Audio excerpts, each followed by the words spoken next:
Chapter 19. First Dance. Dalton was tired. He blamed Garrett for it, having kept him up late into the morning. Or was that early into the morning? His brain wasn't in the mood for such twists and turns.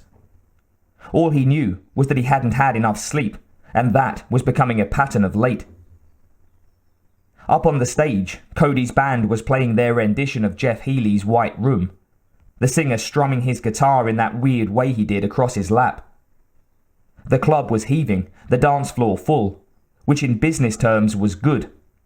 But each bang of the drums just sent a panging throb through Dalton's already aching head. Things had been good recently at the Double Deuce. Quiet, at least, as trouble went. Dalton was half thinking about telling Tillman that he was taking the rest of the night off, when Garrett arrived. He walked through the doors, and half of the bouncers started greeting him like an old friend. The other half weren't sure if they were allowed to talk to him. Those who approached him were met with a handshake and a pat on the back for their trouble, a short but kind word and a genuine grin.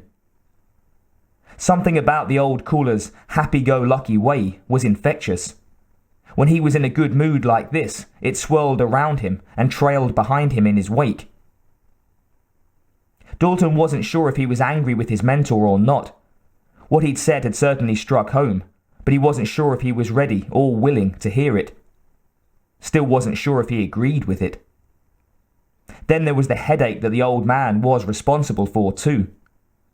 But as Garrett sidled up to the bar next to him, signalling to Ernie for a beer and leaning back against the counter like a dad in his favourite chair, Dalton couldn't help but smile.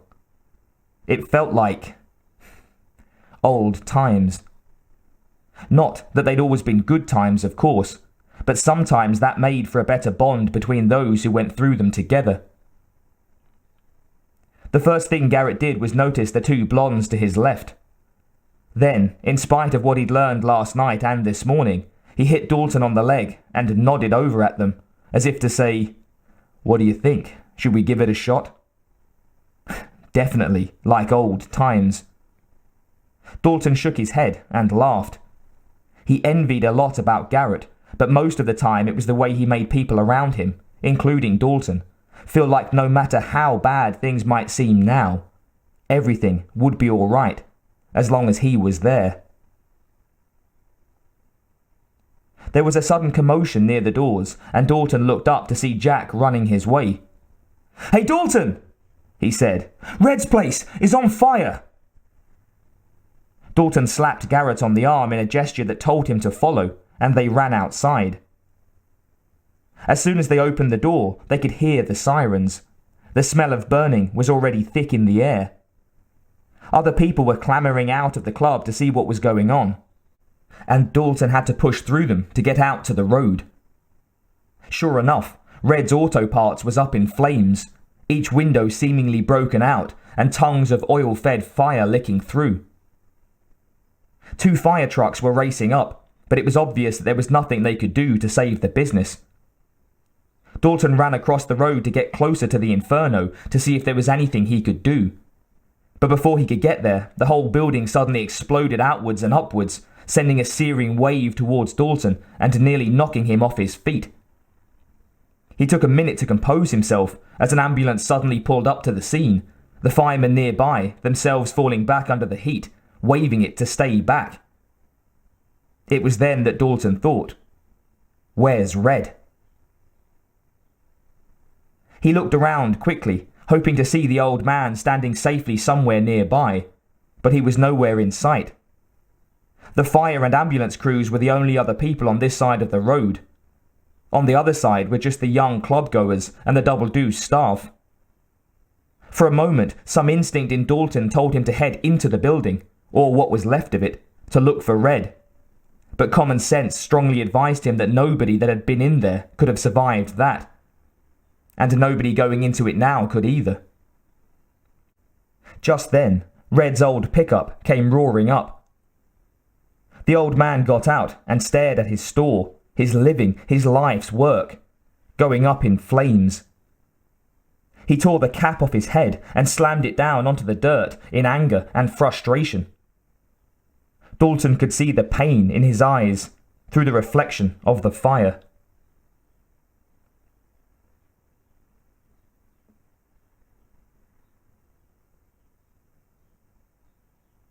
Once interest in the initial unexpected spectacle wore off, the Double Deuce's patrons dispersed, some getting into their cars to head home, but a sizable chunk heading back into the club to continue their night. Dalton made his apologies to Red and said he'd offer him whatever help he could in the morning, but for now he had to get back to work. The old man told him he understood, and that there was nothing to be done now anyway. Dalton still felt guilty for leaving him there alone, next to the remains of his business. Back inside the club, Dalton was hoping for a quiet night. One look at the bar told him he wasn't going to get it. Brad Wesley was stood at the half-empty bar, Denise draped over him, with Morgan and Tinker sat beside him on stools. Dalton spotted the rest of the goon squad seated at nearby tables too. As soon as Dalton got close, almost as if he'd been waiting for that, Wesley announced loudly to Denise, "Well, with a fire like that, nothing they could do." He shook his head, as if it was truly a sad state of affairs. Nothing. He was letting Dalton know who was behind the blaze, and he didn't care who else knew it. He wanted them to know it. "Jack Daniels," he ordered. Behind the bar, Ernie looked over to Dalton for permission. Wesley looked at Dalton too, his glare saying, "Your move." Dalton knew this wasn't the time or place for revenge. He nodded for Ernie to get the drink. "Thank you," said Wesley with a smug grin. He turned away from the bar and looked around the club. "It's like a morgue in here," he declared. Up on the stage, Cody and the band had reassembled, but they weren't sure whether the atmosphere was right for music right now. Wesley had decided it was. "Play something, Elvis," he shouted up to them. Seeming to decide to rub it home a little farther, he then turned and looked over Dalton's shoulder, calling, "Get those firemen in here. I want to buy them a drink." He even sounded magnanimous for a moment, before he added, "They risk their lives for a no-good faggot draft dodger like Red Webster." He picked up his drink from the bar. "You ask for a little contribution to improve the town, everybody digs deep, except for him." He wanted them all to know what the consequence of that was. Denise leant into him and whispered something in his ear. "Of course you can dance, honey," Wesley told her happily, then shouted up at Cody again. "Elvis, play something with balls." He took a seat on the bar stool nearest to where Dalton was perched, sat back, and folded his arms as if to say, "Watch this." Up on the stage, Cody and the band started to strum their guitars to the down-south rhythm and blues of Hoochie Coochie Man. The drums kicked in as Denise got to the stage and headed up the steps. Before she reached the top, she was already moving to the rhythm, strutting with purposeful steps, and sticking her ass out suggestively as she went, running her hands down her legs and lifting her dress to show a little more flesh each time. She danced around Cody, running her fingers over his shoulders as she went. She was quickly drawing the attention of men from all around the club. They stopped whatever conversations they had been having to watch her move, hollering out things like, "Move it! Do it for me, baby! And take it off!" More and more of them gathered near the stage to watch and to shout, and it was starting to get rowdy. Beside Dalton, Garrett pulled out some elastic bands and tied back his hair. The motion got Dalton's attention. He'd seen it many times before. He knew what it meant. The show and the change in the air it brought gave Dalton flashbacks to the way the Double Deuce had been when he'd first arrived. a mess of trouble waiting to happen that nobody was willing to do anything about. He wasn't going to let it get back to that, not now, and not because of Brad Wesley. He walked over to the stage where Denise was now grinding herself against a support column as if it was a pole. He pointed at her and beckoned her down with his finger in a come here motion. She danced over to him, offering out her hand as if for support to get down, but as Dalton reached up to take it, she spun around and started undoing the zip down the back of her dress. She was looking him in the eye the whole time, until she finally got the dress fully undone. All she had on underneath were some lace-lined white panties, so as she pulled the silky dress off, she held it up over her chest in a false show of modesty, before then slinging it over Dalton's head. By the time Dalton pulled the dress off his face, Denise had grabbed a customer's white Stetson hat and was now circling the stage, still gyrating to the music, with the hat covering her breasts.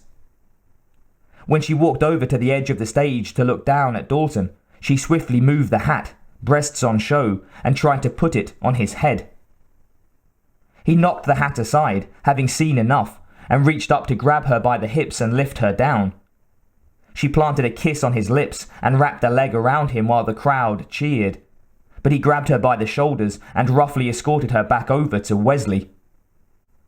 He told the smug-looking bastard, "If you're gonna have a pet, keep it on a leash." Wesley took it in his stride, but Denise angrily shrugged him off and stomped away pouting.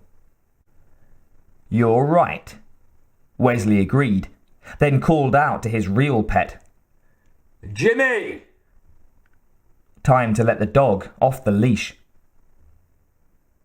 Wesley's chief thug sauntered out of the pool hall area, a beer in one hand and a pool cue in the other. Dalton had a moment's regret that he hadn't removed the pool tables in the refurb. Angry, drunk men and improvised weapons never went well together. Jimmy finished the beer and smashed the bottle down on the floor. The loud crash drew everyone's attention, which is what he wanted. The violent action had also given the bouncers a reason to remove him. But as he walked past them, he saw that they weren't making a move, yet. He walked out onto the dance floor, regular patrons clearing the way for him, and began to twirl the pool cue menacingly around his body and head. He looks like he knows what he's doing with that, thought Dalton, at least when it came to the spinning it in the air part. But spinning a weapon around and knowing how to fight with it are two different things. Jack, Hank, and Younger were lined up a few feet off the dance floor. They looked over at Dalton for permission to do something about this. He nodded back to them. "All yours." The three double deuce bouncers carefully approached Jimmy, the rest of the customers now parting and leaving the dance floor to the men, aware of what was about to happen. Dalton was happy with the way his team moved, slowly, fanning out, not rushing it. Younger was the first to step in and took a whack from the sharp end of the pool cue for it, before Hank got hit in the gut with the heavy butt of the stick. Dalton watched as Jack picked up a nearby chair and lifted it high, ready to swing. The cooler was thinking to himself that he'd made a mistake in letting his staff go after Jimmy when he should have gone himself. Just then, there was a shout off to his left as someone threw a chair over the bar and into the bottles lined up behind it. Glass shattered and rained down. At the same time, Dalton saw more of Wesley's goons started smashing things up and laying into people around them. The mobster had ringers in the crowd, men he'd never used before, as far as Dalton knew. And now they started after the double deuce staff as well. Beside Dalton, someone grabbed Garrett from behind, but he broke free by throwing back his head and cracking the man's nose. He followed up with a few punches before joining the fray himself. Dalton looked back to Wesley, who hadn't left his stool. There was a big, self-satisfied smile on his face. He was enjoying watching his plan come together. "Can somebody get a drink around here?" He called out mockingly over his shoulder, leaving down his empty glass on the bar. Dalton was about ready to lunge for him, but someone else interceded, grabbing Dalton and spinning him around to throw a punch at his head. Dalton ducked the incoming blow, caught the man's arm, wrenching his shoulder up and turning him away into a nearby concrete pillar. He looked over at the dance floor to see Jimmy finish off the last of the bouncers that had gone in after him with a series of strikes from the pool cue and some lethal-looking kicks. Dalton was about to go after him when another man barreled into his side and wrestled him almost to the ground, taking up all of his attention.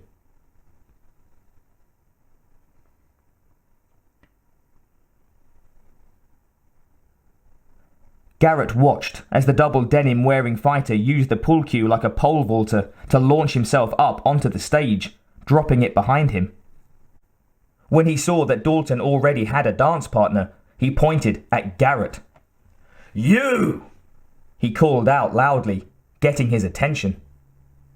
He jumped back down from the stage as Garrett decided he was up to bat. Time to teach this little shit a lesson.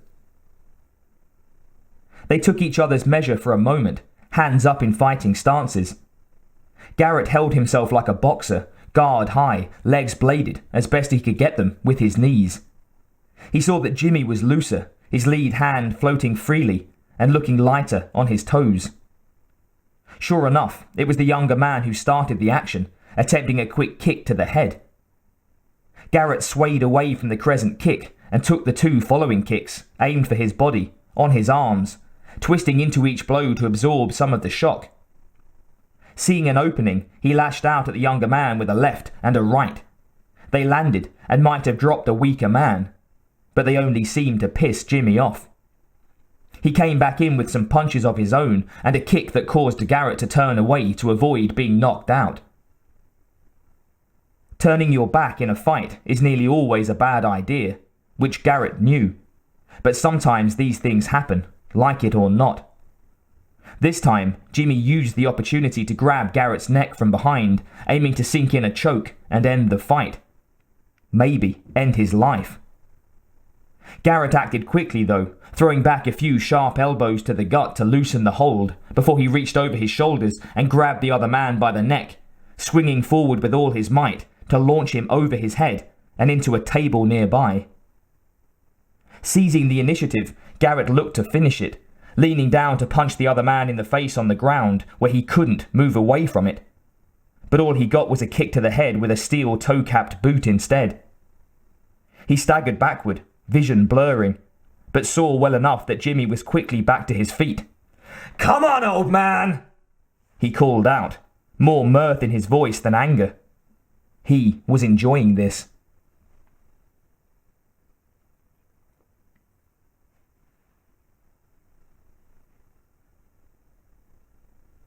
Dalton had finally got himself back to standing and threw a swinging left hook that dropped his opponent into the footwell of the bar, his head bouncing off the brass railing. When he looked back at the dance floor, he saw both Jimmy and Garrett were still standing, but the older man was looking worse for wear. Dalton ran over as he saw that Jimmy had correctly identified his mentor's weakness. Garrett's legs didn't move like they used to. The younger man threw a kick at one leg and then the other, landing the reinforced points of his boots into the older cooler's thighs. He caught Garrett from behind the head with an axe kick as he bent to protect his legs, then aimed another one in the same spot to finish it. Dalton arrived just in time, catching Jimmy's leg as it spun through the air. He drove the thug backward and stepped in front of Garrett, and the two best fighters in the room met for their first dance. Jimmy threw a quick punch, the attempt parried at the last minute by Dalton's forearm. His follow-up shot got the same treatment half a second later. Both men used a mixture of martial arts styles.